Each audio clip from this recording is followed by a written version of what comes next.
င်္ဂလာပါကျွန်တော်တို့တည်တဲ့စေရွာရေတံခွန်ဘက်မှာမစီမစအကြီးပေါ့နော်အဲ့ဒါကီယာကျိုးလေးပြတ်သွားလို့ကျွန်တော်တို့သွားရောက်စစ်ဆေးပြုပေးမယ့်ဗီဒီယိုဖြစ်ပါတယ်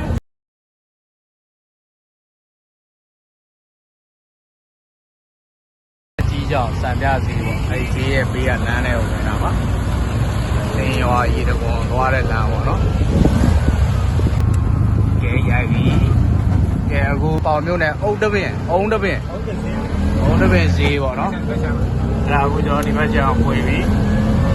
အခုကျွန်တော်တို့သွားပြင်းနေရွာတဲ့ဘက်ရောက်ပြီနော်ကြုံဝကြီးရွာအခုကြုံဝကြီးရွာတယ်ပေါ့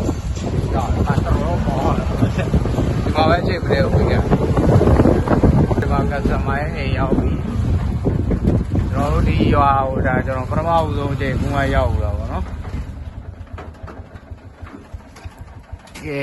ဒီမှာဒါကတော့ရွာလမ်းပေါ့ဒီမှာဒီမစီမဆက်ဘိန်းလေး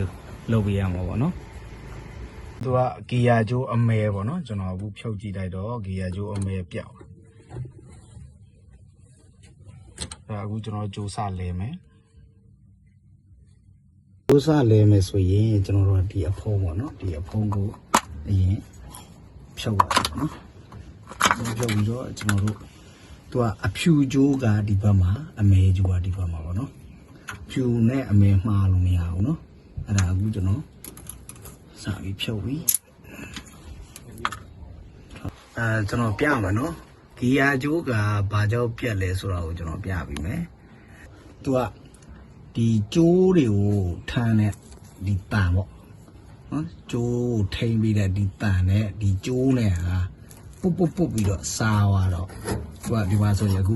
အမဲဆိုရင်တစ်ပိုင်းပဲထွက်တော့တယ်ဒီမှာအခုအဖြူရဲ့အခြေအနေဆိုလို့ရှိရင်ဒီမှာနော်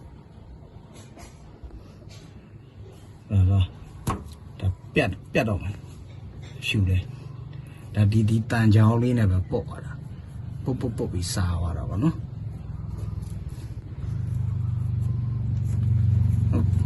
ဆရာတို့ကကလတ်ကြိုးပါအဲ့လိုဖြစ်ဒါပေမဲ့ကလတ်ကြိုးကတိတ်ပြဿနာမရှိသေးဘူးကြည့်ပေးပေါ်ရတယ်ဒါအခုကျွန်တော်တို့တစ်ခုခုခံတော့မှာ